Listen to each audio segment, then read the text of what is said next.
신문 이야기 돌직구쇼에 오신 여러분 반갑습니다. 저는 신문 읽어주는 남자 김진입니다. 월요일자 조간신문 1면부터 31면까지 신문 읽어주는 남자가 상세히 전해드립니다. 먼저 동아일보부터 함께 하시죠. 자, 오늘 동아일보는 30면 오피니언 칼럼으로 시작하겠습니다. 심기선 대기자의 칼럼인데 부패 척결 선언, 찬밥 데워 먹는 느낌이다. 이완구 총리가 부정부패를 발본체건하겠다고 선언했죠. 동시다발적으로 열심히 수사를 하고 있다는 느낌은 있지만 이 칼럼에 따르면 정권 초의 서슬퍼런 의지는 감지되지 않는다.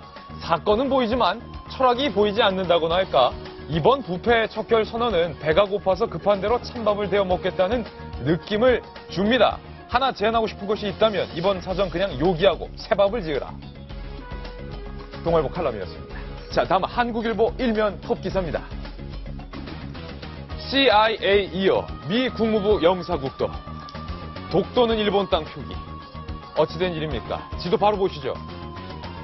미 국무부 영사국이 적어도 지난해 10월 이후 5개월 넘게 국무부 내 자체 홈페이지에 이처럼 이 지도에 독도를 일본 영토로 오기해 오고 있고요. 대한민국 영토를 클릭하면요. 울릉도 옆에 있어야 할 독도를 삭제했습니다.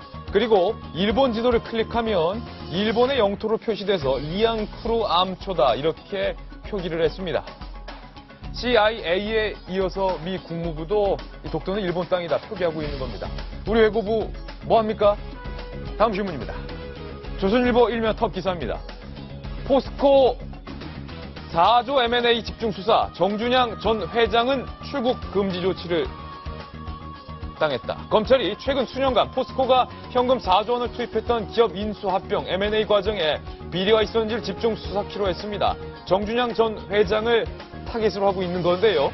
부실 회사를 사들여서 포스코 경쟁력을 떨어뜨렸다라는 지적과 함께 지난 정부 실세로부터 인수로비를 받았다는 의혹도 함께 받고 있습니다.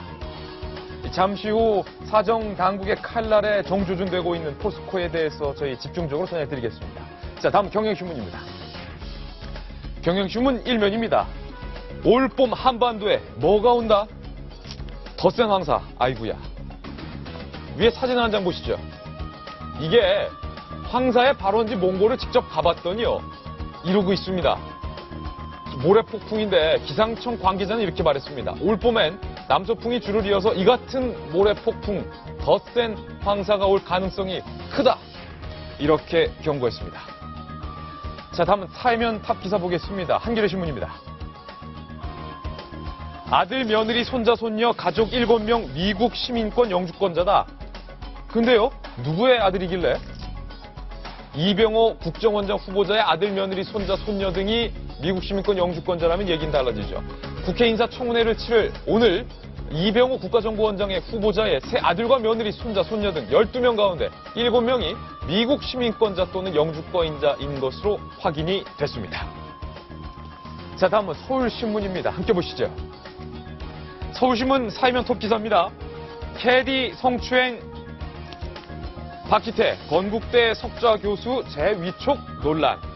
캐디 성추행 사건으로 물의를 빚은 박희태 전 국회의장을 건국대가 석좌 교수로 재위촉한 것을 두고 해당 학교 건국대 학생들이 크게 반발하고 있습니다. 이 내용 잠시 후 자세히 전해드립니다. 자, 다음 마지막으로 중앙일보 31면의 만평을 소개해드립니다. 함께 보시죠. 야옹. 대한민국 외교부가 이 떡장수 할머니들이 괴력을 부리고 있는데 중국과 미국의 차관보가 나란히 한국을 찾습니다. AIIB, 아시아 인프라 투자 은행, 중국 주도하고 있는 세계은행에 한국 가입하라라는 압박과 함께 미국에서는 왜 사드에 대해서 대한민국 미적지근하냐? 두 나라의 압박 속에 외교부 호랑이가 됐다. 이 말입니다. 자, 첫 주제는 바로 이 주제부터 전해드리겠습니다. 죽는 화산이냐 그것이 문제로다라고 말했던 햄릿이 오늘날 있었다면 사드냐 AIIB냐 그것이 문제로다 이렇게 외칠 판입니다. 잠시 후 관련 뉴스 소개해드립니다. 자, 그리고 두 번째는요. 검찰이 포스코를 정조준하고 있습니다. 그 와중에 이완구 총리는 부정부패 발본체건하겠다 두 번째 강조했는데 무엇이 문제인지 자세히 전해드리겠습니다. 그리고 세 번째는요. 이 골프장 캐디 성추행 논란을 빚었던 박희태 전 국회의장에 대해서 건국대가 석좌 교수로 다시 한번 위축한 것에 대해서 건국대 학생들이 반발하고 있다는데 이 소식도 준비했습니다. 지금은 신문이야기 돌직구쇼인데요. 처음으로 볼 뉴스는요. 부산 서면, 서울의 명동이라 불렸던 이 부산 서면이 시민들이 쓰레기를 하도 무단 투기하니까 관할구청이 최초로 그럼 우리 청소 안 한다 이렇게 나섰습니다. 길거리는 어떻게 됐을까요? 임도현 기자입니다. 상점과 유흥가가 모여있는 부산의 대표적인 번화가 서면입니다. 그런데 길거리 곳곳에 마치 모자이크를 단 듯 쓰레기가 널려 있습니다. 전봇대는 쓰레기를 쌓아놓는 지지대로 전락했습니다. 담배꽁초와 비닐봉투 그리고 낯뜨거운 전단지까지 종류도 가지가지. 우리 지역을 부끄럽게 만드는 망신지역이라는 자조 섞인 경고문까지 등장했지만 소용없습니다.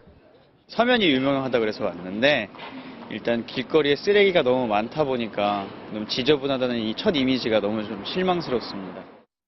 상인들에게도 쓰레기는 오래전부터 골칫거리였습니다. 일본 사람들이 많이 오고 가고 하는데 깨끗한 거리를 보여줬으면 우리 서면에 많은 사람들이 오실 수 있지 않겠습니까? 결국 관할구청이 극약 처방을 내놨습니다. 아예 사흘 동안 쓰레기 수거를 중단해서 시민과 상인들에게 심각성을 알리겠다는 겁니다. 쓰레기 보통 5톤 차량이 보통 수거를 하는데 하루에 그 차로 한 차 정도 나온다고 보면 되겠습니다. 순수한 무단 투기 쓰레기입니다. 관할구청은 2012년 9월에도 하루 동안 같은 조치를 내린 적이 있습니다. 그러나 며칠 동안 조금 줄어드는 듯하던 쓰레기는 다시 늘어났습니다. 이 때문에 개선되는 것 없이 시민에게 충격만 주는 무책임한 요법이라는 지적도 있습니다. 채널A 뉴스 임도현입니다. 쓰레기를 계속 무단 투기하는 시민. 참다 못해 시민을 상대로 그럼 우리 청소 안 하겠다. 본보기를 보여주겠다고 나선 지자체. 그런데 결과는 서면 도로만 쓰레기장이 됐습니다. 이 웃지 못할 황당한 일. 대한민국 부산에서 지금 일어나고 있는 일 아닙니까? 네. 정 의원님. 부산 진구인데요. 부산 진구 구청장님 제가 사실 얼굴 한번 보고 싶습니다. 이 사실 대단한 일이거든요. 네. 쓰레기를 청소하거나 쓰레기를 치워가는 거나 예. 이런 것은 사실 구청의 기본적인 업무인데 그렇죠. 네, 구청이 다른 것도 아니고 구청이 파업을 했습니다. 구청이 파업을 네, 했어요. 일부러 이제 쓰레기를 치워가지 않았는데요. 예상했던 대로 난장판이 됐습니다. 예. 여기 보면니까 머리 거리 군데군데 아이스크림통, 캔, 종이컵 이런 게 막 엉망이 돼 있는 가운데 이제 고양이들이 출몰을 해서 쓰레기를 고양이들이요. 뒤지고 다니는 뭐 영화의 한 장면 같은 그런 예. 것이 있었습니다. 사실 효과가 있었는지는 잘 모르겠어요. 예. 일종의 왜 이렇게 더럽게 하느냐에 대한 이제 부산 진구의 충격 요법을 줬는데 예. 시민들의 그 반발과 그다음에 부산 진구의 서면에 예. 이미지만 실추된 것 같은 그런 예. 느낌은 듭니다. 자, 박용진 전 네. 대변인. 그 시민들이 이렇게 반발했어요. 한 시민은. 야, 모든 시민이 쓰레기를 버리는 것도 아닌데 청소를 하지 않아서 시민을 부도덕한 것처럼 만들고 쓰레기로 인한 피해와 불편을 주는 건 너무한 거 아니냐? 네. 아니 우리 집에서도 가끔요. 예. 철없는 애들이 나 이거 안 사주면 나 밥 안 먹어? 이러면서 엄마 아빠한테 말도 아닌 협박을 하는 경우가 있어요. 예. 구청장이 주민들한테 이렇게 하면 안 되죠. 그렇게 하면 우리 부산 진구의 행정이 예. 엉망인데 우리 주민세 안 낼래? 이렇게 하면 주민세 돼요? 안 낼래? 아니 서로 이렇게 할 거예요 정말? 예. 그런데 이렇게 행정을 진행하는 거 별로 보기 좋지도 않은데요. 잠깐 검색을 해보니까 하계열 구청장 예. 보고 싶다고 그러셨는데 사진 한번 찾아보세요. 예. 근데 그분이 아주 예전부터 합천, 김해 이런 데서부터 구청장직을 쭉 해오신 분이에요. 그러니까 1990년부터 해오셨으니까 상당 기간 이게 어떤 구청, 지자체 행정에 대해서 예. 잘 아실 분이 왜 이럴까. 또 뉴스 검색을 해보니까 예. 청소 관련 업체 때문에 말썽이 많네 이 동네가. 아, 그래요? 예, 작년부터 계속해서 그 구청 앞에서 청소업체 관련 비리에 예. 대해서 교체하라, 관련 과장을 징계해라, 라고 하는 관련, 미화 노조원들의 예. 시위가 계속해서 연이을 되고 있는데 이 문제와 이번에 그 구청의 업무 보이콧, 예. 이것과 크게 연관은 안 돼 있기를 바라겠습니다. 아니, 그런데 또 한 일각에서는요, 오죽하면 구청장이 그랬겠냐, 이런 말도 나오는데, 이 말 맞다나 청소를 안 해봤더니 시민들이 자율적으로 쓰레기를 줍거나 안 버리거나 하는 것이 아니라 더 지저분해졌더라, 라는 결론이 나왔는데, 안용환 전 의원님, 네. 제 기억으로 명동 길거리 청소하고 다니시던 모습을 제가 몇 번 봤었는데, 예. 어떠세요? 제가 아는 단체에서 예. 한 달에 한 번씩 명동 청소를 합니다. 같은 맥락입니다. 명동도 가서 보면 너무 더러워요. 예. 그래서, 그런데 이제 이 부산 친구는 제 친한 친구가 이 부구청장입니다. 아, 그래요? 그래서 이제 이야기를 들었는데, 이제 그 공무원 입장은 해도 너무한다 시민들이 이제 이런 입장인 같아요. 예. 그리고 저도 그런 생각이 듭니다. 공무원들이 뭐 바보들은 아니니까 예. 자칫잘못하면 구청장은 선출직 공무원입니다. 욕먹을 각오를 했겠지요. 결국은 사실 욕먹을 각오를 해서 내가 감당이 힘듭니다. 그러니까 예. 했다면 뭔가 속사정이 있을 것 같아요. 그런데 이제 2012년도에도 한번 이걸 시행을 했더니 효과 별로 없었다고 그럽니다. 효과가 별로 이번에는 없었다. 근데 모든 언론이 특히 우리 돌직구 쇼에서까지 이렇게 톱으로 예. 때리기 때문에 이 지역 상인들이 좀 자극을 받지 않을까 싶습니다. 사실 명동 같은 데도 제 청소를 해보면은 중국 관광객들이 명동 먹거리가 많습니다. 많죠. 그러니까 먹고 나서 들고 다니다가 버릴 수밖에 없어요. 구조적으로. 명동에는 쓰레기통이 없죠. 그렇죠. 그러다 보니까 명동에 우체통에다가 막 먹는 거 집어넣습니다. 중국 관광객들이. 그래서 우체통 있고 이건 쓰레기통이 아닙니다라고 중국어로 써 있어요. 예. 그 정도로 그래서 저는 이렇게 관광객들이 많이 오는 지역, 특히 외국인 관광객들이 많이 오는 지역은 분리수거 때문에 지금 우리 쓰레기 버린 곳은 많이 안 만듭니다만 예. 좀 만들어 줬으면 하는 생각이 있어요. 사실 그 쓰레기 봉투, 분리수거 쓰레기 봉투를 설치해가지고 최소한 편히 중국인들이 우리 명동에 돈을 얼마 많이 뿌립니까? 예. 그래서 해줬으면 하는 생각을 제가 명동 청소할 때마다 매번 느낍니다. 그래서 명동에서 저랑 목격했군요. 사실 구청장 입장도 이해가 안 되는 건 아니거든요. 사실 예. 자기 집이라면 저러지 않을 거예요. 자기 집 저렇게 쓰레기통으로 만들고 사는 사람들 없죠. 그런데 이제 이게 공공지니까 내가 버려도 상관이 없으니까 버리고 예. 있는데 우리 국민들의 공공의식이 굉장히 낮은 거를 한번 보여주고 있고요. 네. 그리고 사실 이번에는 충곡요법이 어느 정도 성공했습니다. 왜냐하면 예. 아까 말한 대로 이렇게 도와 각지와 우리 돌직구까지 얘기를 하기 때문에 예. 아마 부산 시민들이나 거기 많은 관광객들도 좀 반성을 하고 있지 않을까 그런 생각이 듭니다. 구청장 성격이 이 경상도 분이라 화끈하네요. 청소 안 해. 잃어버린 건데. 그러니까요. 근데 저는 이런 거는 조금 좀 신중해야 된다고 예. 보는데 그 깨진 유리창 이론이라는 게 있는데 예. 하나의 깨진 유리창을 그대로 두면 범죄가 확산된다라는 게 있습니다. 그러니까 오히려 지금 쓰레기가 많으니까 쓰레기를 치우지 않아 보겠다 이런 충격요법이라는 것은 예. 선진국에 가면 오히려 쓰레기를 아예 없기 때문에 쓰레기를 들고 다니면서 버릴 곳이 없거든요. 예. 저는 오히려 더 깨끗하게 해서 이런 모습으로 우리가 사는 것이 더 좋지 않겠냐 이런 식의 계도를 했다면 예. 이런 충격요법 그리고 반발하는 시민도 없지 않았을까. 깨끗한 예. 걸 싫어하는 사람은 없으니까요. 다행히 이 쓰레기장이 된 부산 서면 길거리는 그럼 누가 치우나? 라는 궁금증이 드시겠죠. 17일, 그러니까 내일 시민들이 자율적으로 길거리를 청소하기로 밝혔습니다. 이 부산 서면이 좀 깨끗해지기를, 그래서 구청장이 오기정치 안 하기를 좀 간절히 바라보겠습니다. 자, 이제 본격적으로 저희 돌직구쇼가 준비한 주요 이슈를 소개해 드릴 건데요. 아까 햄릿의 대사를 제가 읊었습니다. 죽느나 사니나 그것이 문제로다. 그런데 미국과 중국의 한반도 담당 차관보가 각각 경제와 안보 이슈를 들고 한반도를 나란히 찾아서 대한민국 정부를 압박하고 있습니다. 첫 돌직구 신문 확인하시죠. AIIB냐, 사드냐, 그것이 문제로다. 이제는 이건데요. 자, 안영환 전 의원님, 네. 어떤 이야기입니까? 일단 우리 시청자 여러분들께서도 많이 들으셨을 거예요. AIIB, 예. 아시아 인프라 은행인데 중국이 주도하는 은행입니다. 중국이 주도하는 국제은행이죠. 국제은행이죠. 그다음에 사드는 많이 들어보셨겠죠. 미국의 고고도 미사일 방어 체제. 예. 결국 한국 외교가 이제 두 문제를 가지고 아주 딜레마에 빠지는 상황입니다. 그런데 묘하게도 지금 류젠차오 중국 차관복궁입니다. 중국 예. 외교부에 류젠차오라는 사람이 15일 날 방문을 해가지고 지금 서울에 와 있습니다. 이 사람이 와서 분명히 우리 외교 당국자한테 AIIB, 아시아 인프라스트럭처 예. 은행 이야기를 할 거고 사드 이야기를 할 수밖에 없는 상황이에요. 그런데 중국이 사드는 반대하고 있죠. 반대하고 있죠. 그런데 또 데니엘 러셀 미국 국무부 또 차관보가 또 옵니다. 같은 시기에. 그래서 한국 외교에 가장 많은 영향을 미치는 중국과 미국의 실무자급 고위 공무원이 한국 예. 동시에 찾은 건 처음입니다. 처음이죠. 그런데 이제 이 데니엘 러셀은 이번에 리퍼트 대사가 이제 피격이 당했기 때문에 그걸 보러 왔다고 하지만 어찌됐든 사드와 아시아 인프라 은행에 대한 이야기를 안 할 수가 없는 상황이에요. 미국은 중국 주도의 AIIB를 반대하고 있죠. 반대하고 있죠. 그래서 미국은 우리가 미국 눈치만 본다면은 아시아 인프라 은행에 안 들어가야 되는 거고 예. 중국의 눈치만 본다면은 사드를 받아들이지 않아야 되고 예. 이런 상황에 묘하게 얽힌 상황이 된 겁니다. 그러니까 예. 한국이 중국과 미국이란 강대국 사이에서 어떤 모색을 해야 될 것인가에 갈려 예. 있었다. 이런 기사가 지금 모든 신문들에 지금 이 기사를 싣고 있습니다. 아마도 이 방한한 중국 차관보가 이 한국 언론들을 다 보고받고 있을 겁니다. 이 기사 돌직구쇼에서 지금 생방송을 합니다. 이것까지 보고받고 있고 조만간 오늘 바로 뒤이어 방문을 하는 미국 차관보도 보고를 받을 텐데, 자, 정 의원님, 이어지는 기사가 이겁니다. 중국과 미국의 이해 엇갈린 사드 배치와 AIIB, 한국은 무엇을 선택해야 되느냐? 그러니까 사실은 우리 박근혜 대통령이 그 미국과 중국 사이에서 사실 외교를 잘 해왔거든요. 예.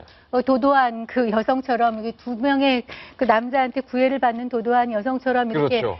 전략적 모호성이라고 우리가 어렵게 얘기를 하는데 사실 특정하게 마음을 안 주고 예. 만나는 계속 보는데 마음을 안 주고 있었는데 이제 선택의 시점이 다가온 것 같습니다. 왜냐하면 지금 안 전 의원이 말씀하신 대로 AIIB의 마감 시한이 3월 말이거든요. 예. 너네 이때까지 내가 이렇게 청원하는데 너 이거 결정 내려. 이렇게 시한이 3월 말로 다가왔고요. 그렇죠. 그다음에 이제 사드 배치에 대해서도 더 이상 결정을 계속 이렇게 미룰 수가 없는 그런 예. 상황이 됐는데 마침 아까 차관보 둘이 방문하면서 이 압박의 강도가 더 심해진 상황입니다. 특히 그 AIIB에 대해서는 우리가 지금까지 이거는 안보 이슈가 아니라 경제 이슈이기 때문에 좀 눈치를 보고 있었던 상황인데 예. 미국의 최우방 영국이 AIIB에 가입을 선언했죠. 그렇죠. 그러니까 유럽뿐만 아니라 세계가 깜짝 놀랐습니다.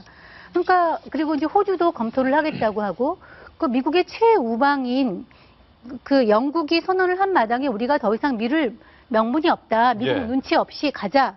이런 얘기가 있고 그렇지 않다. 여전히 우리 국익으로 볼 때 이거는 미국의 의견을 들어봐야 된다 하는 여론이 있습니다. 예, AIIB, 사드가 도대체 뭐고 우리나라가 가입했을 때 이해 득실이 어떤 게 나은지 궁금하실 것 같아서 김진 기자의 빨간 펜이 일목요연하게 정리했습니다. 함께 보시죠. 자, 먼저 아시아 인프라 투자 은행 한 글자씩 약자를 따서 AIIB입니다.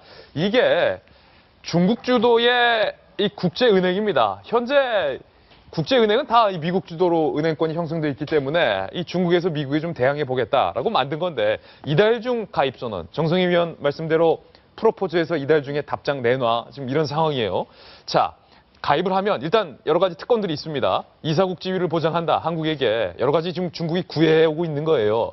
AIB 내부 고위직 인선에서 그래도 우리 한국 뭐 이렇게 지금 달콤한 공약을 냈습니다. 그런데 단점은 미국이 공식적으로 반발을 하고 있다는 것. 대놓고 미국이 반발하고 있지 않지만 물밑에서 은근한 압박을 주고 있죠. 만약에 AIIB에 가입 전환을 하지 않게 되면 중국과의 관계는 또 반대로 손해질 수밖에 없습니다. 그리고 두 번째 밑에 있습니다. 이번엔 여러분들이 너무나도 잘 아시는 사드입니다. 쭉쭉 내려가 주세요. 사드. 지금 밑에 자막이 나오고 있지만 이제는 대한민국 국민 사드 다 합니다. 고공권역 방위 미사일. 그러니까 북한의 미사일을 방어하기 위해서 미국이 추진하고 있는 이 사드입니다. 그런데 중국이 반대를 하고 있어요. 왜냐? 이 중국 전역을 훤히 내다볼 수 있는 레이더까지 같이 배치되고 있기 때문에. 그래서 사드의 단점은 탐지 레이더가 중국을 감시할 수 있다는 중국의 반발을 야기할 수 있어요. 하지만 장점은요. 북한의 핵미사일 위협이 증가하는 상황에서 북한의 미사일 공격을 우리 손 들지 않고 손 안 대고 굽힐 수 있다. 막을 수 있다라는 안보적인 이점이 있습니다. 자, 박윤희 대변인. 네. 이 둘 사이에 어떤 선택? 좀 이게 냉정하게 봐야 될 필요가 있는데 오늘 모든 신문의 분위기는 아이고 큰일 났네. 눈치 보이네. 그리고 아까 김진 앵커도 잠깐 보여준 그 만평. 예. 또 호랑인데 어흥이 아니라 야옹 이러고 있고 중앙일보 만평에서. 떡장수 할머니 둘이 그냥 눈을 부라리면서 예. 내 떡 안 먹을 거야 이렇게 하고 있는 그림이잖아요. 예. 근데 사실은 분위기가 그렇진 않아요. 많은 사람들이 지금 약간의 기시감, 대한제국 말기에 한반도를 둘러싼 열강들이 서로 한반도에 와가지고 조선을 이렇게 뜯어먹으려고 하던 그런 시기가 아니라는 점을 예. 우리가 알 필요가 있어요. 예. 그때는 그야말로 그 약소국, 누구나 잡아먹으려고 했던 약소국이라면 지금은 누구나 손잡으려고 하는 전혀 다른 나라 대한민국이거든요. 예. 그래서 경제력도 세계 10위권 이내고요. 군사력은 세계 4위다, 8위다 이럴 정도로 상당히 군사력이 강한 나라라서 예. 미국도 손잡고 싶어하고 중국도 손잡고 싶어 합니다. 지금 언론에서는 AIIB와 사드를 이렇게 대립시켜놨습니다만 사실은 AIIB와 사드가 아니라 또 다른 경제 관계, 예. 미국이 주도하는 TPP와 중국이 주도하는 AIIB의 대립이 맞습니다. 그런데 경제 관련해서는요, 여기도 참여하고 저기도 참여할 수 있는 거예요. 자기 위해에 따라서 예. 동남아시아 번역하고도 같이 참여하고 뭐 미국 주도의 환태평양 경제협력기구에도 참여할 수 있다고 저는 봅니다.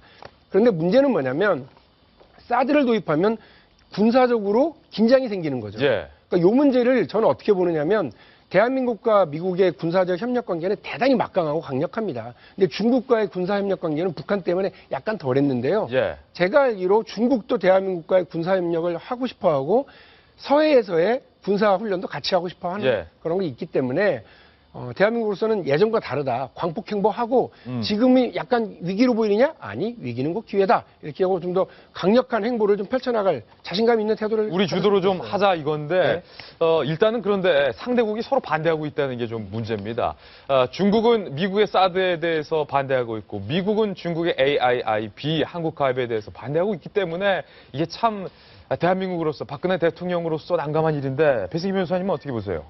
저는 이런 눈치 보는 이유 중에 하나가 어떤 우리나라가 가지고 있는 국가 철학이 없어서이기 때문이 아닌가 생각이 예. 듭니다. 실제로 안보 문제 사드도 그런데요. 새누리당에서 당론을 정해서 이걸 결정하자고 했는데 이런 안보 문제에 대해서는 좀 국가 철학 가지고 일관성 있는 그런 정책을 내놔야 되는데 예. 이게 만약에 당이 바뀌어버리면 사드 문제에 대해서 다시 얘기를 해야 되잖아요. 그런 부분도 있고 또 경제에 있어서는 국가가 관련해서 실익을 따져야 되는데 계속 눈치 보고 있는 것은 어떤 그런 우리가 앞서 나가야 되는 국가에 대한 방향성이 없기 때문에 이러는 것이 아닌가 싶은데 저는 안보 문제에 있어서는 강력한 안보를 좀 도입하고 그리고 경제에 있어서는 G2 앞으로 중국이 미국과 대등하게 나간다면 중국에도 가입을 해야 될 필요가 있지 않느냐. 좀 실리를 따져서 둘 다 선택하면 좋지 않나 생각이 듭니다. AIIB도 가입하고 사드도 도입하고 그러면 얼마나 속편할까. 그러면 외교가 어렵지 않나 싶은데 뭐 둘 다면 문제 없겠지만 안 의원님 지금 둘 중에 하나를 선택해야 되는 분위기인데 네.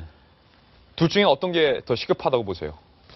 일단 AIIB 이게 지금 현에만 해결이 됐어요.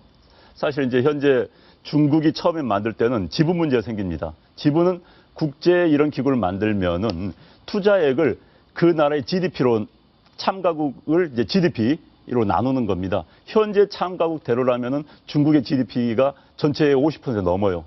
그럼 대주주가 돼버린 모든 결정권을 가지는 겁니다. 이것 때문에 우리가 우려를 했던 겁니다. 그런데 영국이 들어오고 호주가 들어오고 프랑스가 지금 들어올 생각을 가지고 있어요. 그렇다면 지분 구조가 바뀌어버린 겁니다. 영국이 그러니까 중국이 50% 이상의 지분을 확보하지 못하니까 결재권을 가지 못하는 겁니다. 이제 환경이 바뀌었기 때문에 우리가 참고할 수 있는 명분이 생긴 거지요. 미국도 이제는 크게 방해를 못합니다. 게다가 이제 중국의 의도는 미국 질서의 금융 시스템을 바꾸겠다는 거예요. 그런데 우리는 동북아시아에서 재밌는 게 전 세계는 G2 싸움이 될 수가 없습니다. 전 세계를. 그러나 동북아시아에서는 G2 싸움이 될 수밖에 없고 한반도 그 최첨단이 있습니다. 그렇기 때문에 우리 눈치는 봐야 됩니다. 외교에서 눈치 안 보고는 할 수가 없는 겁니다. 우리 레벨의 국가에서는. 그러니까 눈치를 보되 국위구성을 가면 되는 겁니다. 그래서 그건 하고 사드는요. 우리 돈 안 들면 되는 겁니다. 사드 한 포대에 2조가 듭니다. 그럼 2개에서 4개, 그럼 4조에서 8조가 되는데 미국 애들을 가져오게 하면 되는 겁니다. 우리 돈 안 쓸 수 있는 거예요. 사드는 또 우리 그게 필요합니다. 사실 사드가 필요한 이유가 북한의 이 탄도미사일 과거에는 이렇게 쐈습니다. 그러니까는 별로 막을 수가 있어서 어느 정도. 근데 이제는 이렇게 써서 이렇게 떨어집니다. 훨씬 속도 낙하서 빨라요. 막을 수가 없는 거예요. 그렇기 때문에 사드 우리 안보에 필요하고. 그런데 이게 묘하게 같은 시기에 걸리기 때문에 제가 보기에는 하나하나씩 주면 되는 겁니다. 우리가 떡을 받아먹는 게 아니라 우리가 떡을 중국에도 하나 주고 미국도 하나씩 떡을 나눠주면 되는 거예요. 우리의 이익에 따라서. 좀 더 주도적으로. 그렇죠. 그러니까 모든 외교의 기본은 국가 이익입니다. 국가 이익에 맞춰서 이번에는 우리 하나씩 나눠주는 거죠. 뭐. 우리가 외교를 그렇게 잘못한다고 보지는 않고요. 여기 오늘 동아일보 보면 외교부 당국자 발언이 있습니다. 중국으로부터 한국의 권한에 대해 적절한 보장을 받지 못하는 이상 중국 할아버지가 와도 우리는 예, AIIB에 가입을 안 하고 예. 중국의 전쟁을 막고 한국의 권한을 보장받을 수 없다면 미국의 할아버지가 와도 예. 우리는 가입을 막을 수 없다. 그러니까 우리도 국익을 최우선적으로 이렇게 보고서 선택을 하겠다는 것이 우리 외교부 입장인 것 같고요. 예. 그리고 AIIB와 사드는 빅딜할 수 있는 문제가 아니죠. AIIB 문제는 기본적으로 경제 이슈이기 때문에 아까 말한 대로 경제적인 논리에 따라 선택하면 되고 사드는 안보 이슈이기 때문에 우리가 마음대로 결정할 수는 없고 예. 사실 중국이나 이런 눈치를 안 볼 수 없거든요. 여기에서 아까 말한 대로 우리가 우리의 국익을 최대한 하되 돈을 예.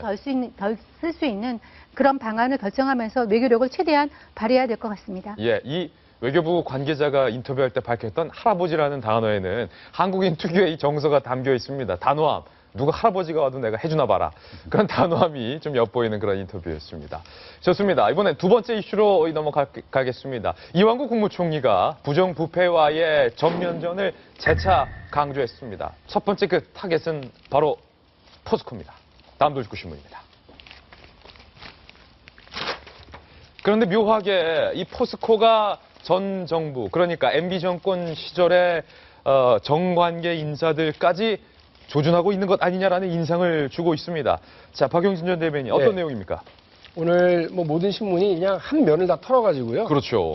이 검찰의 수사가 포스코 마피아를 정조준하고 있다라고 하는 그런 기사를 쭉 실었어요. 그리고 관련 반응들 이렇게 다 했습니다. 어제가 때마침 3월 15일 3.15 부정선거와 관련된 기념식이 있었는데요. 이완구 총리가 거의 참여했어도 또 부정부패와의 전쟁에 대해서 3.15는 부정선거, 예. 이완구는 부정부패. 부정부패. 예, 이 관련해서 지금 하고 있습니다. 그렇죠. 검찰 수사 방향은 크게 세 가지입니다. 첫 번째는 포스코 건설이 비자금을 조성했다라고 하는 건데요. 정준양 전 회장이 정준양 전 회장 시절에 하덕국공사 베트남입니다. 베트남에서 고속도로 건설 사업을 하면서 한 200억 원대의 비자금을 조성한 혐의. 근데 이건 내부 감사에서도 드러난 상황이라서 검찰로서는 아주 자신 있어 한다고 합니다. 두 번째는 인수합병과 관련돼서 부실 위기에 몰린 성진지오텍이라고 하는 회사에다가 이 회사의 평균 주가의 2배나 주고 말이 안 되는 거래죠. 역시 정준양 전 회장 때. 그렇습니다. MB 정권 때죠. 이랬던 거 아니냐라고 하는 의혹이 두 번째 의혹이 있는데요. 웃긴 건 이것 때문에요. 이 성진지오텍을 인수합병한 뒤에 2011년부터 지난해까지 무려 2,900억 원의 손실을 봤대요. 어허. 이거 어떻게 했겠습니까? 그러니까 이제 증자 방식으로 지원을 했겠죠. 포스코가 더 돈을 때려붓겠네요. 포스코가 이 회사의 인수대금 포함해서 무려 6천억 원을 쏟아부었답니다. 만일에 이걸 정상적인 방식으로 했다 그러면 바보 거래를 한 거. 바보 거래다. 여기에 대해서 좀 들여다보겠다는 거고. 세 번째는 이른바 자원외교입니다. 해외 제철소 자원개발에 투자했는데 이거 좀 웃긴데? 라고 하는 게 있습니다. 사업상 적절한 투자라고 포스코 쪽에서는 이제 강변을 하는 모양인데요. 이 관련된 업계 관계자가 전 정권 실세들과 친분이 있는 몇몇 지역 기업인들이 정준영 회장 시절에 포스코 해외 사업 중에 맞춰서 현지 법인을 세웠다. 왜 그랬을까요? 왜 그랬을까요? 그 현지에다가 그 법인들을 세우고 기업을 세워서 무언가 이렇게 뒷거래가 있었던 거 아니냐라고 하는 소문은 파다했다는 거예요. 이 파다했던 소문을 누가 들었을까요? 작년 말부터 박근혜 대통령께서 이러한 첩보를 각종 루트를 통해서 관련 의혹을 보고받았답니다. 이 신문 보도에 따르면 대통령이 이것을 보고받고 철저한 수사를 지시를 했는데 그거에 대한 답이 이번에 새로 취임한 지 한 달밖에 안 된 눈물바람 이완구 총리가 우리 청문회 할 때 그렇게 눈물바람 흘리시던 분이 대통령께 이 언지를 딱 받고 한 달 만에 강한 남자 이완구로 돌아와서 강력하게 부정부패와 전쟁을 선언하는데 맨 앞선에 포스코가 서 있고요. 야당이 한참 의혹을 파헤쳤던 하베스타가 서 있고요. 또 일신공영이 서 있습니다. 방산 비리로 최근 구속이 됐던. 자, 그런데 일단은 포스코 얘기부터 좀 해볼게요. 배 변호사님. 정준영 전 회장이 비자금을 만들었다. 수백억 원대 비자금을 만들었다는 의혹. 그리고 탈세를 하고 부실 M&A를 했다. 만약에 이런 문제들만 보면 우리가 생각했던 이 탄탄한 국민기업 포스코의 이미지와는 전혀 다르네요. 너무 다르죠. 그리고 이제 광고에서 나오는 포스코 건설이나 포스코 기업에 대한 이미지가 굉장히 타격을 입을 것 같은데요. 저는 이 부패와의 그 전쟁에 대해서는 좀 한 말씀 드리고 싶은 것이 아예 없는 사실을 만들어내서 지금 표적 수사하는 것이 아니거든요. 예. 원래 있는 거를 수사를 미리 했어야 되는데 지금 이제서야 수사를 하는 뭐 것이잖아요. 비자금이라든지 M&A 과정에서 이상한 돈의 흐름이라든지. 네, 그렇죠. 그런 흐름을 보기 위해서는 어쨌든 검찰에서도 기본적으로 뭐 은행 계좌라든지 여러 가지 수사를 살펴봐야 되기 때문에 시간이 걸릴 것이라고는 보입니다. 예. 그런데 이 부정부패 측에서 특히 대기업에 대한 이런 탈세 같은 경우나 뭐 비자금 조성 같은 경우에는 굉장히 많이 서민들의 영향을 미치기 때문에 저는 이거는 반드시 수사를 고강도로 더 해야 된다고 생각을 하고 예. 이 총리, 그러니까 이완구 총리가 어떤 그 부정부패 사례로서 말한 것 중에 해외 자원 개발 관련이 있어요. 이거에 대해서는 뭐 여러 가지 팟캐스트나 뭐 이런 걸 들어보면은 아직도 얘기를 많이 하고 있거든요. 그러니까 예. 그 부분에 대해서도 저는 더 강도 높게 수사를 해야 되지 않나 생각합니다. 그런데 한 가지 흥미로운 점은요. 이 정준영 전 회장 출국 금지 조치까지 내려졌는데 이 정 전 회장이 이른바 MB맨이었다는 사실, 이명박 전 대통령의 측근이었다는 사실, 그리고 이번 이완구 국무총리의 부패와의 전면전을 두고 이 새누리당의 대표적인 친이계 의원이죠. 이재호 의원은 이렇게 말했습니다.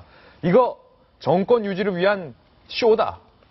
친이계들이 이렇게 반발하는 이유, 분명히 포스코를 수사하는데 왜 친이계가 반발을 하죠? 사실 그 포항의 그 제철소가 포항에 있죠. 포항의 지역구 의원이 이상득 의원이고요. 예. 그 이명박 대통령의 친형이죠. 그러니까 이상득 의원이 포항이나 이런 거에 대해 소위 영포 라인을 통해서 포스코에 상당한 영향력을 행사하는 것은 이미 많이 알려진 사실이고요. 예. 그런데 이제 재미난 사실은 사실 정준영 회장이 MB의 측근으로부터 사실 사전에 면접을 받고 취임했다는 것은 이미 다 알려진 사실이거든요. 포스코 회장이 오를 때. 네. 사실은 2008년도면은 그 박영준 전 지식경제부 차관으로 차관. 가기 전인데 대통령 청와대에 있다가 잠시 물러나 있었던 상황인데 그때 먼저 사실은 면접을 본 건 윤석만 씨였죠. 윤석만 전 그 포스코 건설 사장에 대해서 면접을 이렇게 한번 보고 예. 그때 면접 자리에 이제 이동조 씨라 여기 나와 있지만 포항 기업인이 배석을 한 자리에서 면접을 보고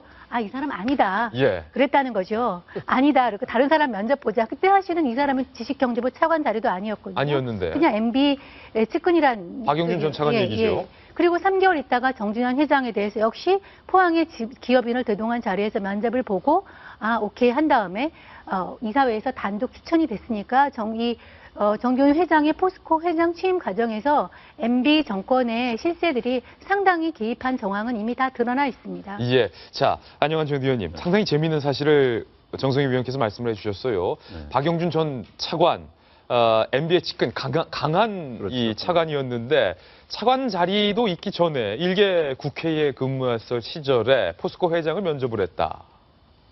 글쎄, 저도 뭐 그 사안이 팩트가 맞는 건지 확인해 봐야겠습니다만은 어찌됐든 MB 정권 시절에 포스코에 대해서는 많은 이야기는 있었어요. 사실 그 당시에 있었고, 이제 이번 수사가 되는데. 근데 이제 포스코의 운명이 참 기구합니다. 예. 포스코는 시작부터 이제 국가 주도 기업의 공기업이었죠. 그러더니 민영화된 다음에도 포스코의 회장 자리, 실제 경영자가 되는 국가가 영향을 계속 미칠 수밖에 없는 지분 구조가 그렇게 돼 있습니다. 현재 대한민국의 10대 기업들, 대기업 규모의 기업 가운데서 국가가 경영권을 행사할 수 있는 데가 포스코와 KT입니다. 그러니까 항상 자본이 끊기질 않아. 인사 예. 문제 둘러싸고 뭐 KTM 이사가 정부에 누가 갔다는 등 별의별 이야기가 나오지 않습니까? 그래서 이 포스코도 역대 정권 때마다 물러났고 역대 정권이 바뀌면 회장이 자동으로 바뀌는 게 운명이었습니다. 예. 네. 역대 정권에서 자기 쪽 사람들을 심어놓고 또 혹여나 거기서 뭐 인사 이런 데 혜택을 받으려고 아마 지금 성진 지오텍 같은 경우가 제가 보더라도 굉장히 문제가 있는 인수합병입니다. 예. 사실 이 국가가 또는 어느 권력자가 영향을 행사하는 제일 좋은 방법이 그 회사에서 좀 저 회사 좀 사줘, 하청 줘.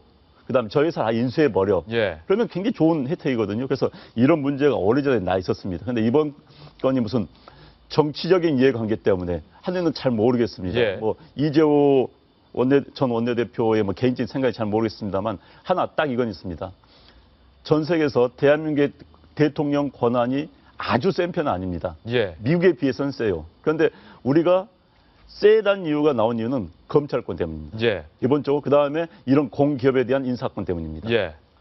미국 같은 데서는 공기업의 인사권 행사할 수가 없어요. 그다음에 검찰에 대한 대통령의 영향이 미칠 수 있다는 것. 그래서 혹여나 이번에 사정은 제대로 하고 예. 이를 뽑되 그런 오해에 휩싸이지는 않았으면 좋겠습니다. 그런 오해가 박윤진 대변인, 예. 제가 묻고 싶은 질문인데 이것이 그냥 부정부패와의 거룩하고 성스러운 전면전이면 국민들도 환영을 할 텐데 네. 이것이 정권 3년 차의 낮은 지지율을 끌어올리기 위한 전 정부와의 선 끊기 그리고 플러스 이완구 국무총리의 개인적인 MB를 향한 적개심으로 인한 복수가 아니냐라는 오해, 소문들이 있어요.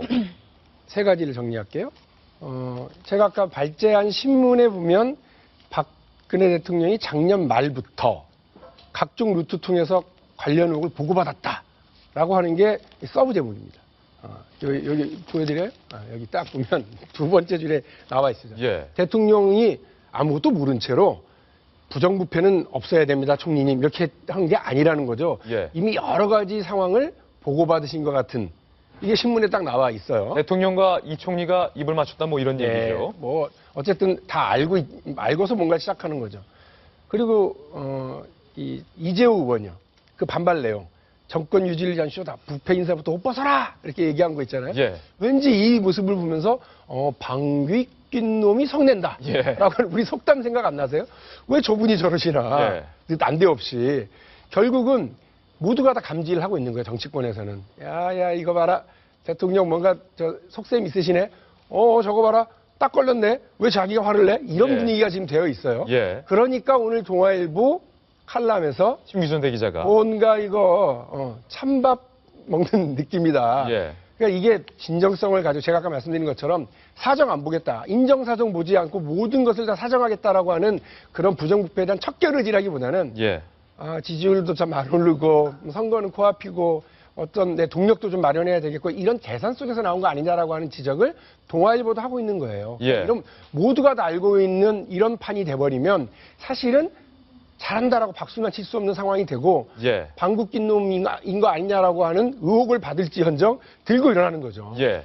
19일 날 그래서 이른바 이재호 의원이 중심이 되는 친이계 친이계 의원들이 대규모 만찬을 한다는 거 아닙니까? 대책 논의해야죠. 그건 그건 제가 대책 논의해야 되는데. 언론에서 예. 거기 가세요? 아니 끝까지 들어보세요. 깜짝자신가 본데? 저도 문자를 받았어요. 그런데 그 모임은 이완구 총리가 예. 이런 걸 하겠다고 하기 훨씬 전에 날짜 잡혀서 있었어요. 한 3주 전인가 제가 예. 문자를 받았기 때문에. 그래서 그 전이었고, 그런데 이제 오비일학격인가 이게 갑자기 이제 이런 예. 모임이 먼저 된 상태에서 이게 터지니까 이제 기자들이 찾다 보니까 또 연결되는 거예요. 물론 뭐 이번 주 예. 뭐 수요일인가 될 겁니다. 수요일 날 제가 어떤 이야기가 나올지는 가서 모르겠어요. 물론 이런 이야기가 나올 수밖에 없습니다. 예. 정치인들 모이면 정치 현안에 대해서 이야기하니까. 그런데 이완구 총리가 말한 사정 당국에 대응하기 위해서 친이가 모인 건 아닙니다. 선후 관계는 잘못됐습니다. 그런데 언론은 그렇게 쓰고 싶겠지요. 그래도 분명 그 자리에서 뭔가 대규모 의제가 바뀔 것은 감지되고 있는데 이완구 총리가 이 이명박 전 대통령의 세종시 수정안을 두고 당시 이명박 전 대통령과 굉장히 껄끄러운 사이였다는 것은 뭐 정치권에 다 아는 사이이기 때문에 한 가지 드는 걱정은 부정부패와의 전면전은 좋지만 이것이 오늘 동아일보 심기선 칼럼처럼 식은밥 베어 먹는 수준의 어디선가 많이 봤던 그런 구태의연한 장면이라면 국민들은 굉장히 환영하지 않는 일이 될 수도 있다는 사실 명심해 주시기 바랍니다. 자, 다음 돌직구 신문으로 넘어가겠습니다. 함께 보시죠.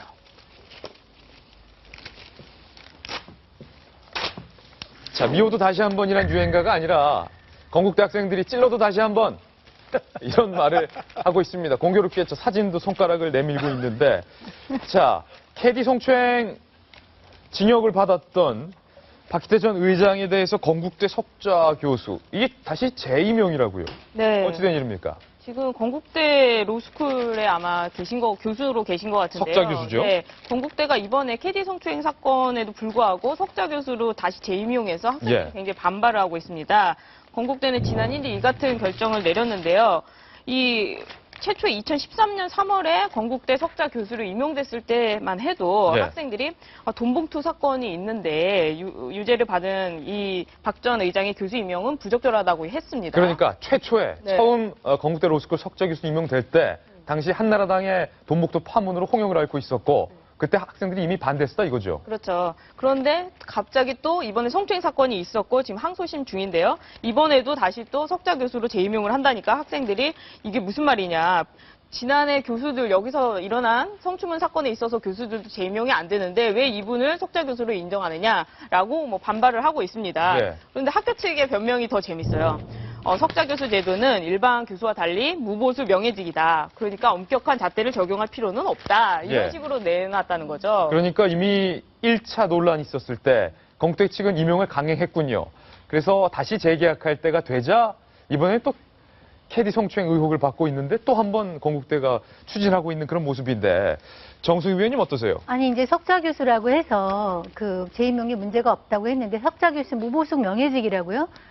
보수는 받지 않지만 사실 명예직이면 사실 명예가 되게 중요한데 이렇게 성추행으로 명예가 엄청나게 실추된 예. 사람을 모셔다 오면 건국대의 명예가 엄청 훼손될 것 같은데 그 제 기본적인 생각은 그 건국대가 이런 성추행 사건에 대한 그런 어떤 기준이 너무 낮은 것 같아요. 예. 사실은 이게 박기태 전 국회의장은 부인이 아마 건국대 교수도 오랫동안 하셨고 이래서 건국대랑 굉장히 인연이 있는 것 같은데 예. 그런 개인적인 인연과 연체에 대해서 박기태 그 전 의장의 성추행 사건에 대해 중대성 이런 거를 좀 가볍게 본 측면이 있어서 예. 이 부분에 대해서는 건국대가 많이 잘못한 것 같습니다. 예.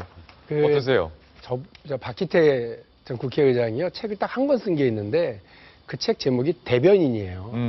그러니까 저나 우리 안영환 전 대변인이나 우리 대변인 업계에서 오래 종사했던 사람들은 예. 박기태 그러면 참 유명한 말들 많이 만들어낸 내가 하면 하면 로맨스 남이 하면 불륜 총체적 난국 이렇게 예. 지금도 정치권에서 잘 회자되고 있는 그런 표현들을 만들어낸 유명한 대변인 출신이세요. 예. 이분과 딱 뭐 상대 대변인으로 됐던 분이 박상천 전 장관인데 예. 이 두 분이 대변인할 때 여야 관계에서 이분들의 그 뭐 쌍박 라인이 대단했거든요. 쌍방 라인.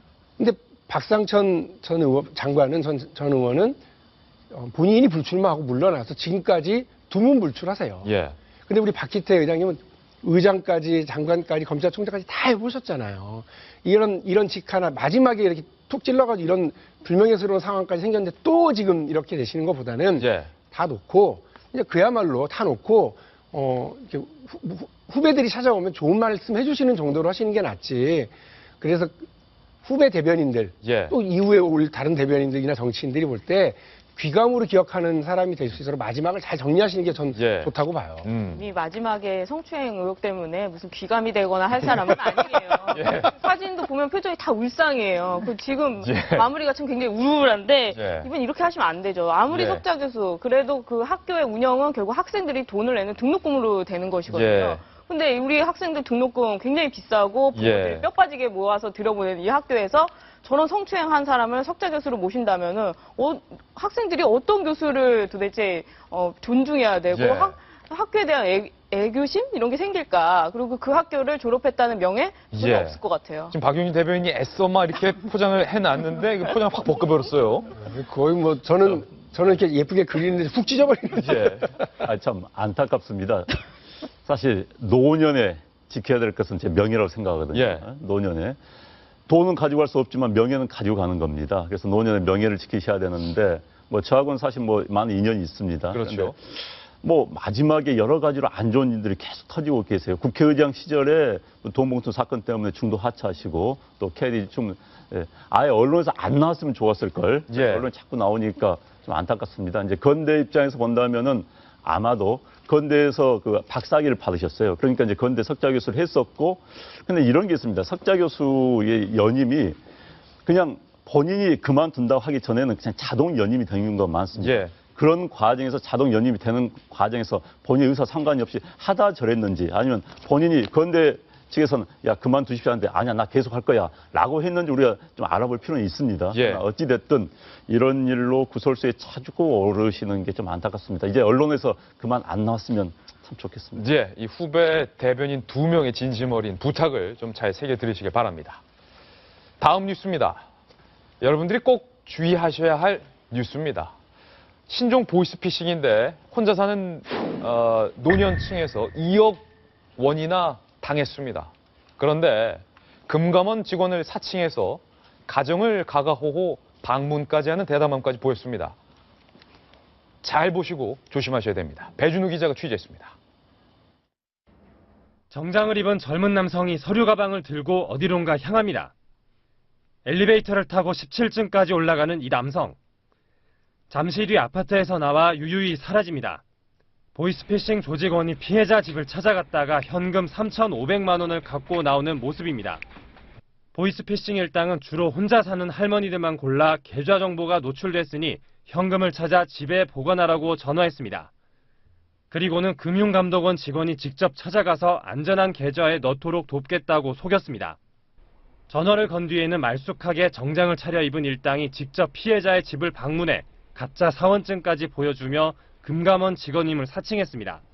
중국에서 계속 금융감독원 사원증을 만들어라 그래서 어떻게 만드냐고 물어보니까 인터넷에 금융감독원 사이트에 쳐가지고 그거 만들면 된다고. 피해자들은 새로 만든 안전한 카드를 줄 테니 현금을 달라는 말에 속아 넘어갔습니다. 이런 식으로 최근 한 달 동안 6명에게서 무려 2억 5천여만 원을 뜯어냈습니다. 그때 상황은 막 정신이 없더라고. 전화가 오고 막 이렇게 막 정신없이 하니까 지금도 그 생각만 하면 막 여기까지 터질 것 같아요. 대부분 박스를 줍고 생활하시는 분들인데 그 할머니가 70대인데 그 어머니가 90대 할머니를 부양을 하고 있는 딱한 경우도 있더라고요. 이 돈을 얘들은 아무런 반성도 없이 그냥 돈을 가져간 거죠. 그 돈의 생활비를. 경찰은 검거된 일당 8명을 구속했습니다. 채널A 뉴스 배준우입니다. 노후에 노후 자금으로 모아둔 전 재산을 다 날린 겁니다. 전 재산을 다 날린 이 대담한 보이스피싱 수법. 사실 배승희 변호사가 이 보이스피싱 관련한 소송을 전문으로 하고 있는데 신종 보이스피싱 수법이에요. 깜짝 놀랐습니다. 금감원 직원으로 말쑥하게 차려입고. 그러니까요. 이제 이분들은 중국에서 어떤 오더를 받고 여기 와서 인터넷에서 금감원 그 신분증을 만드는 다음에 신분증도 위조하는군요. 위조하는 거죠. 또 위조는 인터넷에서 하는 거니까 그걸 가지고 이제 할머니 집에 찾아가서 나 이런 사람이에요. 그러면서 현금 그냥 가지고 있는 거 주시면 제가 은행에다가 다시 맡길겠습니다. 이렇게 해서 돈을 가로챈 거죠. 그런데 지금 이것뿐만 아니라 노인분들이 굉장히 주의하셔야 될 게 노인분들이 많은 곳에 가면은 이런 사람들이 더 많습니다. 그러니까 통장 같은 거 일부러 가지고 오시라고 해서 이제 그 통장 이용하고 범죄로 이렇게 하는 경우 굉장히 많거든요. 그러니까 노인분들 같은 경우에는 막 빨리 얘기하면 정신이 없잖아요. 그러니까 뭐 그런가 보다 이러면서 또 범죄에 이용되는 거죠. 이 사건도 마찬가지로 금감원의 그 신분증을 이용해서 할머니를 속인 다음에 가져간 건데 이게 더 큰 문제는 뭐냐면 금감원에서 이런 거를 적발을 못해요. 왜냐하면 금감원이 이 범죄를 어떻게 알게 되냐 이렇게 우리처럼 언론을 보고 알게 되거든요. 저 보세요. 가짜 사원증 정교하게 만든 것 좀 보세요. 네, 그러니까 금감원 자체에서도 이 범죄가 어떻게 일어나는지는 사후에 알아요. 그래서 신고를 받고 이런 범죄가 있습니다. 주의하세요. 이렇게 말하면 이미 그 범죄는 다 끝난 거예요. 다 끝나고 이제 다시 안 하는. 그러니까 이제 이 범죄 나왔으니까 이제 다른 범죄로 넘어가는 거죠. 아마 이제 시장에서 특히 이런 경우도 많은데 시장 가면은 그 은행 직원이 나와서 돈을 회수해서 은행에 넣어주는 그런 창구 직원들이 있잖아요. 그러니까 은행에서도 그러니까 시장 직원들을 사칭해서 그러니까 시장 직원을 가서 시장 상인들을 상대로 제가 은행에 돈 대신 넣어줄게요 하면서 가져가서 돈을 가져가는 거죠. 그런데 이게 노인분들만 상대로 보이스피싱이 기승을 부리는 게 아닙니다. 정말 똑똑한 젊은 기성세대들을 상대로 보이스피싱 수법도 다양해지고 있습니다. 서울대를 졸업하고 동아일보 여성 논설위원으로 있는 정성희 위원도 이 보이스피싱에 당할 뻔한 걸로 제가 개인적으로 알고 있는데 아니 그 똑똑한 정 선배 어쩌다 당할 뻔했어요. 똑똑한 거랑 전혀 상관없이 사실은 이렇게 문자가 핸드폰으로 왔는데 그 법원이라고 하면서 며칠 전에 그 불법 차량 그 신호 위반한 거에 대해서 이게 찍혔다. 빨리 와서 그 클릭을 하면 그 정보를 볼 수 있다고 하는 거예요. 그래서 이렇게 찔렸죠? 바로 눌렀습니다. 그랬더니 또 다른 어떤 사이트가 나오면서 등록을 하라고 하더라고요. 그래서 이제 하고 있는데 사실은 왜 그랬냐면 제가 그전에 불법 에서 신호를 찍혔어요. 근데 사실은 전혀 제 신호 위반을 안 했으면 없을 텐데 그리고서 이제 막 하다 보니까 옆에서 누가 그러는 거예요. 나 지금 며칠 전에 불법으로 이걸 했는데 왔다고 그랬더니 요즘은 법원이 신호 위반하면 법원이 부과하냐고 그러는 거예요. 보니까 이거는 경찰의 과태료인데 법원이 왜 해서 언론 중재를 시킨 적이 있었어요. 또 바로 이후에는 또 이런 적도 있어요. 전화 와서 계좌 정보가 털렸다. 지금 인천 경찰서다. 경찰서가 털렸다. 그때는 내가 알았죠. 그래서 그래서 제가 그랬죠. 제가 경찰청장인데 내게 털렸으면 빨리 와서 보고하라고 예. 그렇게 얘기를 해서 넘어갔는데 그 성화는 사실 순식간이에요. 예. 그 짧은 기간 동안에 우리 동아일보 기자 중에서도 아마 그 털린 사람이 많죠. 사내 정보망에 올랐잖아요. 물귀신 작전 쓰시는 거. 실제로 그건 동아일보 전체가 뭐 지식 쓰기라고 상관이 없어요. 제가 상담했던 사례는 이거 보도를 하지 말라 그랬는데 YTN 정도의 그 어떤 기자분의 YTN이 예. 이거 말하면 안 되는데 그 분의 부인이 예. 그분 기자는 아니죠. 그 부인이 당해가지고 상담하러 왔어요. 근데 예. 자기 남편이 기자인데 이렇게 당한 거를 내보낼 수가 없다. 예. 창피하다. 이런 경우인데 그분도 하는 말이 뭐냐면 자기도 대학 나오고 했는데 전화를 받으면서 해보니까 순식간이다 이거예요. 예. 그러니까 이게 한번 당하는 것이 순식간에 자기도 모르게 당하게 되는 거죠. 예. 주의하셔야 될 것 같아요. 그런데 재밌게도 오늘 이 조간신문에 보이스피싱 관련된 또 다른 기사가 실렸습니다. 경찰이 몸 던져서 보이스피싱을 막은 사례입니다. 경찰이 몸 던져서 막지 않았다면 전 세상 또 홀랑 날릴 뻔했던 그런 사연인데, 자, 배 변호사님 어떤 사연이죠? 네. 그 간호사인 이 씨가 오전에 검찰청으로부터 전화를 받았습니다. 검찰청이요? 당신 계좌가 대포 통장으로 사용됐으니까 사기 공범이 아니라는 걸 밝히려면 어떤 통장 정보를 빨리 제출해라라는 예. 전화를 받았습니다. 그래서 그럼 어떻게 제출하냐? 우리 검찰청 사이트에 들어가면 너의 은행 계좌랑 뭐 그 비밀번호 그리고 뭐 보안카드 다 입력해라. 이렇게 한 거죠. 그러니까 이분이 이렇게 정보를 다 입력한 거예요. 검찰청이라고 하니까. 예. 근데 일반인이 왜 이렇게 되냐면 검찰청에서 전화 오는 일이 없기 때문에 예. 그런 줄 알아요. 그러니까 그 사이트 들어가면 또 똑같거든요. 그러니까 입력을 한 거예요. 개인정보를 입력했군요. 네. 그 입력하는 순간부터 10분 내로 다 이게 빠져나가요, 계좌에서. 얼마가 빠져나갔습니까? 680만 원인데 아마 50만 원, 100만 원 잘게 쪼개서 나갔을 겁니다. 예. 그런데 이제 그냥 있는 것이 아니라 모르니까 피싱 일당이 너 다른 은행 계좌도 있지? 그것도 우리은행으로 빨리 입금해라 라고 한 거예요. 근데 이분이 이제 이걸 입력하고 밖에 나갔던 모양인데 그리고 나서 그 전화를 또 받으니까 빨리 국민은행이 어디냐 하면서 가려고 했는데 그걸 옆에서 지켜본 경찰이 있었던 거예요. 마침 지나가다가. 네.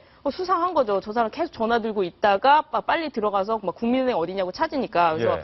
혹시 이상한 전화 받고 있는 거 아니냐, 보이스피싱 아니냐라고 하니까 지금 정신 없으니까 말 걸지 마라. 나 빨리 국민은행 가야 된다. 경찰한테, 사법경찰한테. 네, 사법경찰한테 제발 좀 나 좀 내버려둬라 이러면서 막 간 거예요. 예. 그래서 현금 지급기 앞까지 가니까 경찰이 어쩔 수 없이 전화기를 뺐고 그만해라 이렇게 한 거죠. 예. 그러니 그제서야 내가 지금 제정신이 아니었구나, 보이스피싱에 당했구나라고 알게 된 겁니다. 그러니까 경찰도 이렇게 지켜보고 왜 여기 갔는지 모르겠어요. 사법경찰관이 가서 이걸 보고 있다가 얼른 가서 막은 거죠. 그러니까 정신이 없어지는 거예요. 이렇게 되면. 하지만 네. 경찰이 막았음에도 불구하고 그 순간은 이미 현금 680만 원이 보이스피싱 일당들에게 뜯긴 상황인데 이미 사이트에 예. 계좌 정보를 입력했을 때부터 10분 내로 다 빠져나갑니다. 그러니까 만약에 우리 정성희 위원이 신호 위반 것 때문에 개인정보를 입력했더라면 680만 원 뜯길 수 있었던 그런 곧바로 상황이란 뺏기죠. 거죠. 그러니까 이게 문제가 뭐냐면 사후적으로 은행 계좌를 이제 지급정지하잖아요. 예. 지급정지하거나 뭐 경찰에 신고하잖아요.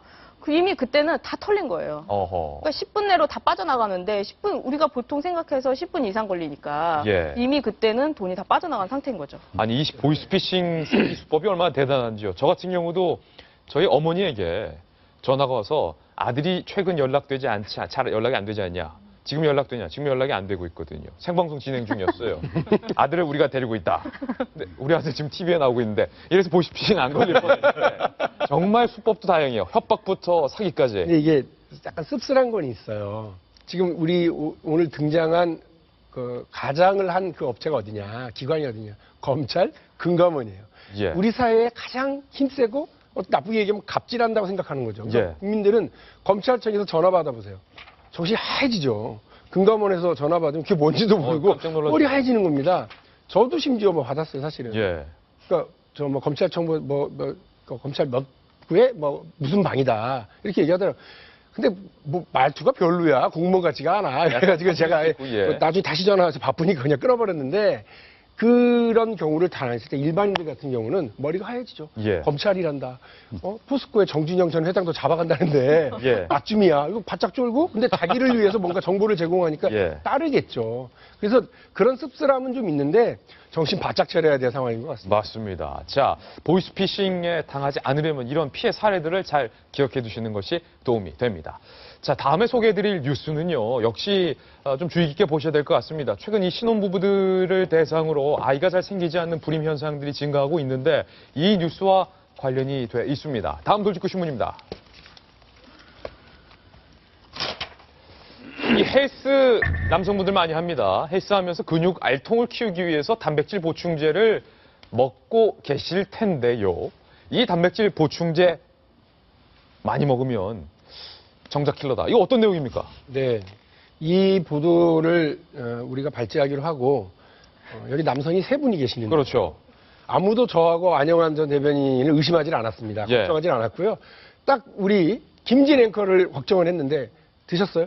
저는 단백질 보충제 없이 계속 운동. 예. 그런데 대부분의 젊은 네. 남성들이 이 근육을 키우고 운동을 할 때요. 그냥 권한답니다. 전 다행이에요. 예. 아마 권유는 받으셨을 것 같아요. 그러니까 예. 몸매도 워낙 좋으시고 근육도 많고 운동하는 체질이라서. 그런데 이 경우에 별 문제 없이 그래 그럼 근육이 좀 더 만들어 봐야지. 예. 초콜릿 복근을 만들어 봐야지. 이렇게 예. 생각하는 사람들은 그 정도 도움을 받으면 좋겠다고 생각을 하지만 이 우리나라에서는 스테로이드 성분은 금지 약물, 금지 품목이랍니다. 그런데 그렇죠. 지금 유통되고 있는 많은 이제 제품에서 이것이 다 발견되고 있고요. 이 국내에서 스테로이드 성분이 든 단백질 보충제가 음성적으로 팔리고 있는 게 문제인데 인터넷에서 많이 팔려요. 이런 경우에 여러 가지 문제가 있다. 첫 번째 내분비의 교란이다. 그래서 아까 우리가 얘기한 것처럼 남성 호르몬 수치가 정상보다 현저히 낮아지는데 미국에서 연구했을 때는 15명 중에서 2명은 정자가 하나도 없는 예. 이런 상황까지 됐다는 거예요. 스테로이드 심각하죠. 과다 복용으로 인해서. 예. 그렇습니다. 두 번째는 심혈관계 질환의 발생인데요. 이것으로 인해서 그 피가 끈적끈적해져 동맥경화증 위험이 높아지기 때문에 다양한 어떤 심장 질환계 예. 이런 질병이 생기고요. 이 밖에도 걱정스러운 여러 가지 증상들이 있습니다. 특히 탈모, 예.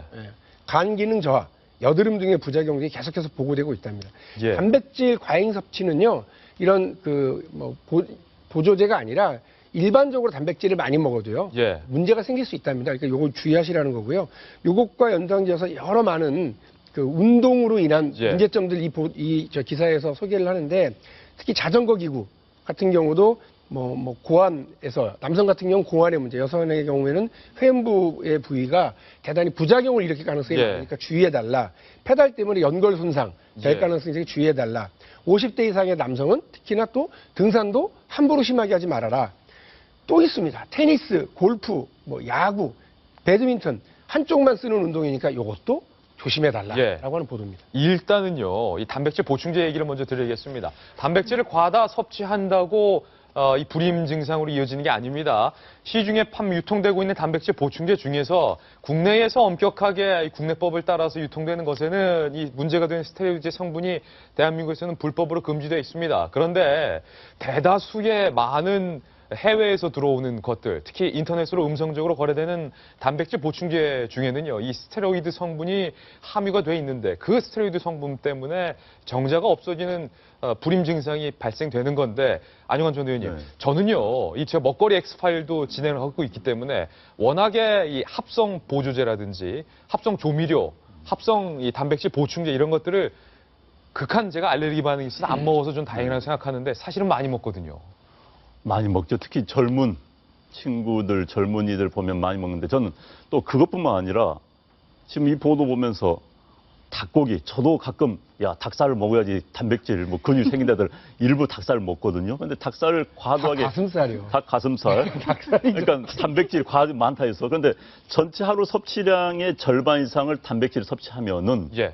고지혈증, 동맥경화, 예. 심장 질환이 있답니다. 특히 이제 단백질 섭취하면 그 과제 질소가 나오는데 그 질소가 신장에 굉장히 타격을 준다는 거예요. 그래서 정말 먹는 건 가려 먹어야겠다는 거. 운동도 아까 이야기해 주셨지만은 요즘 남자를 골프 많이 치지 않습니까? 예. 타이거 우즈가요, 허리가 휘어 있대요. 왜? 한쪽으로만 운동하는, 골프라는 게 한쪽으로만 계속 치지 않습니까? 그러니까 또 야구 선수들 또 상당 부분 보면 허리가 휘어 있을 수밖에 예. 없습니다. 그래서 그런 운동 한다 하면 한쪽 허리 쓰면 반대 방향으로 또 이렇게 운동을 해주는 예. 그게 꼭 필요할 것 같습니다. 운동이라 해서 모든 게 만병통치 아닐 것 같아요. 정 의원님, 제가 운동을 군대 있을 때부터 했으니까 꽤 오랫동안 이 유산소와 또 이 근육 운동을 했는데 복근이요. 보통 식스팩이라고 하잖아요. 근데 네. 저는 한 4개밖에 안 생기는 거예요. 하도 해도. 자랑스러워. 아니, 자랑이 아니라.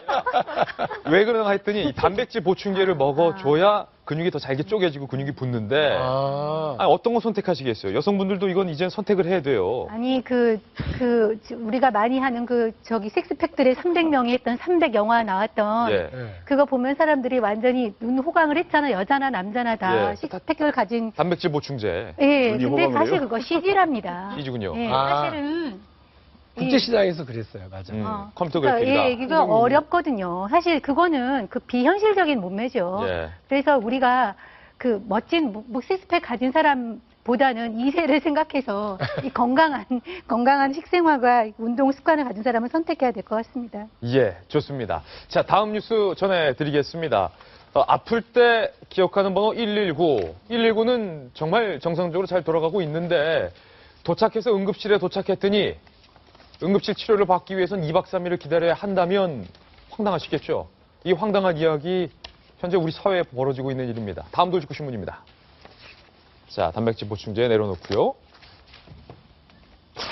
2박 3일 기다리는 응급실. 아니, 상식적으로 좀 이해가 선뜻 안 되는 얘기인데, 정 의원님, 어떤 이야기입니까? 중앙일보 기사인데요. 그 보건복지부가 중증 응급실 환자, 응급의료기관 415곳을 평가를 했는데, 그래서 얼마나 환자들이 응급실에서 대기하는을 조사를 했습니다. 예. 그랬더니, 여기서 보면은 서울 보훈병원의 경우 37.3시간, 37.3시간, 부산 백병원은 18.5시간, 전북대병원은 17시간, 예. 서울대병원 많이 가시죠? 16.5시간 어허. 기다렸다는 것이죠. 보통 12시간 정도 기다리는 병원이 아주 많습니다. 예. 그러니까 가서 아침에 6시에 들어가면 저녁 6시 정도에 진료를 받을 수 있는 것이 보통이라는 것인데 왜 이렇게 네. 되냐면은 사실 그 응급실에서는 환자가 들어온 순서대로 진료를 받는 것이 아니라 그 환자의 증상의 심각도에 따라 가지고 예. 하는 것이죠. 치료를 하는 것이죠. 그러니까 상황이 좀 경미하다고 하면 무조건 기다려야 되는 것인데 이런 시스템 말고도 문제가 있습니다. 왜냐하면 사실은 일단 환자가 가면은 의사가 봐야 되는데 환자가 너무 밀려서 의사가 볼 수 없는 경우도 많거든요. 그러다가 이제 그 병실을 옮기고 다른 응급실로 옮기고 이러다가 치료를 받지 못하고 떠돌다가 죽는 사례까지 있습니다. 사실은 이런 것은 그 우리나라 의료 체계가 무너졌다는 의미에서 상당히 심각하다고 볼 수 있습니다. 예. 자, 지금 중앙일보의 기사에 보면 자세하게 이 시간대별로 잘 정리가 되어 있는데 저는 언뜻 보고 깜짝 놀랐습니다. 2박 3일 응급실을 기다려야 된다. 그러면 응급실 이름이 아니잖아요, 안 의원님. 그러니까요. 사실 근데 문제는 응급실을 가더라도 보통 전문의, 저도 그런 경험 당한 적이 있습니다. 관련 전문의 부르려면 시간이 많이 걸린다는 예. 거예요. 난 급해 죽겠는데, 아파 죽겠는데 예. 한참 기다려 오는 경우, 사실 36시간 기다려서 그래도 무사히 받았으면 다행입니다만은 못 받고 또 이 병원 가서 그러다 숨진 경우도 얼마 전에 어린아이 하나가 아파가지고 엄마가 끌고 갔는데 대학병원에서 이 진찰 보는 시간이 많이 걸린다. 그래서 또 다른 병원 옮겨갔어요. 그래서 다른 병원 갔더니 전문의가 불리면 또 시간이 걸린다. 하다가 죽은 경우가 있었습니다. 일본에서는 75살 먹은 남자 환자가 2시간 동안에 36군데 예. 이 병원을 맞아요. 돌아다니다 결국 숨진 그런 경우도 있었어요. 사실. 그러니까 일단 병원이 돈이 많으면 뭐든 갖출 수 있으니까 좋겠지만 또 그러지 못한 것도 현실입니다. 그래서 예. 뭐 응급 상황에 맞춰서 우리들이 저도 못하고 있습니다만 이 보도 보면서 생각이 들었습니다. 집주위의 병원들의 좀 상태를 좀 파악해 보고 예. 자, 우리 동네 어느 병원 가면은 뭐든 받을 수 있다더라. 어디 가면 뭐 받을 수 있다더라는 걸 알고 있는 것이 참 중요할 것 같습니다. 예, 복지부에서는 기준 미달된 삼진아웃제를 실시하겠다라고 밝혔지만 오늘 나온 이 조간신문에 어디 응급실이 몇 시간 기다려야 되는지 평균 시간을 잘 체크해 두셨다가 응급할 때 이 정보 잘 활용하시기 바랍니다. 자, 저희는 광고 보고 돌아오겠습니다. 잠깐만요. 네, 지난주까지만 해도 이 꽃이 피는 계절을 시샘한 꽃샘 추위가 기승을 부려서 겨울 패딩 넣었던 거 다 입었는데 오늘은 수도권과 이 전국적으로 낮 기온이 많이 오른다고 합니다. 특히 이 광주 지역은 낮 기온이 27도까지 오른다고 하니까 오늘부터는 이제 완연한 봄의 시작이다. 그리고 주말에는 뭐 봄비도 예정돼 있다고 하는데 좀 따뜻하게 풀리는 기온을 느낄 수 있을 것 같습니다. 따뜻하게 풀리는 봄 날씨처럼 저희 돌직구 쇼도 여러분을 따뜻하게 해드리겠습니다. 이건 제 약속입니다. 저희는 내일 아침 9시에 더욱더 풍성한 기사 들고 인사드리겠습니다. 오늘 하루는 분명 어제보다 더 나을 겁니다. 좋은 하루 되십시오. 고맙습니다.